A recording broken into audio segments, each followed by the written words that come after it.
Алтын су төстәге ойлы зур һәм кече манаралар, Фирәзә төсендәге гөмбәзләр, көнчыгыш стилендә ясалган тәрәзәләр. Зур зәвык белән бизәлгән яңа мәчет Казаннан шәһәргә керү юлында урнаша. Кунакларның да, шәһәрлеләрнең дә игътибарын җәлеп итәрлек бина. Аны төзүне башлап йөрүчеләрнең чынга ашкан күптәнге хыялы.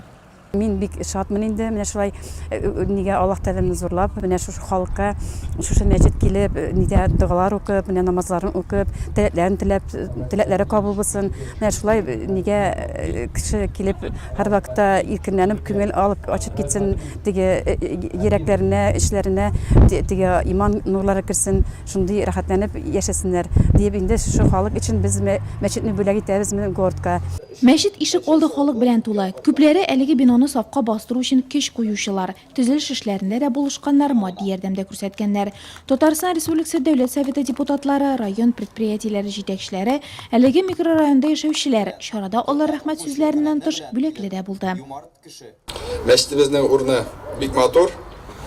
Мин үземчә саныйм инде. Казан юлында, юлга кузгалганда, бисмиллаһ әйтеп чыгып китергән Нурлат халкына. Кайтканда инде Аллаһ шөкер исән сау кайтып җиттек дип, эшләребез булды дип, Нурлатка килгән кунакларга да шул шатлык белән керергә булыр дип уйлыйм инде. Менә бу көннән безнең мәчет, безнең шәһәребезне матурлап торыр дип уйлыйм мин. Мәчетне ачу тантанасында мәртәбәле кунаклар, изге Рамазан аенда ачылучы гыйбадәт йорты бу айда башкарылган саваплы эшләрнең иң күркәме диелде чарада. Рамазан аенда мәчетләрнең ачылуы күпкә сөенечле, чөнки бу айда саваплар артырылып бирелә. Башка айларда бер гыйбадәт кылсак, бер изгелек кылсак, 10-га тапкырлана. Гади гына айда мәчет ачтырсак, күп савап була, ләкин Рамазан аенда бу саваплар күпкә тапкырлана.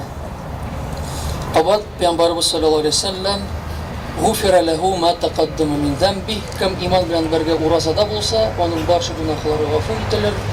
Иншаллах, Аллаһ субханаһу ва тааля тоткан уразаларыбызны, биргән садакаларыбызны һәм биреләчәк фитр садакаларыбызны, таравихларыбызны кабул итсен, һәм гаит көнендә чип-чиста яңа тугандай балалар сыман очрашырга насыйп әйләсен. Ассаламу алейкум ва рахматуллаһи ва баракатуһ.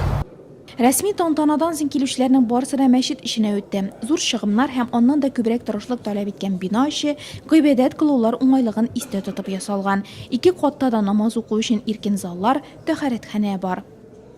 Шушы көннәрдән бөтен йолалар, гыйбадәтләр тулысынча 100% бу мәчеттә иншаалла үткәреләчәк.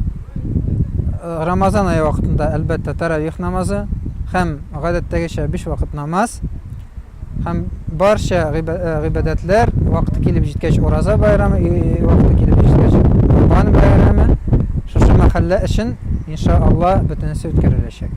Бу көнне мөфти Камил хәзрәт Сәмигуллин шулай ук Нурлаттагы ислам үзәгендә дә булды. Биредә алып барылучы эшчәнлек белән танышты. Район җитәкчелеге белән алга таба 3 катлы бинаны тулы файдалану мөмкинлекләре турында фикер алышты.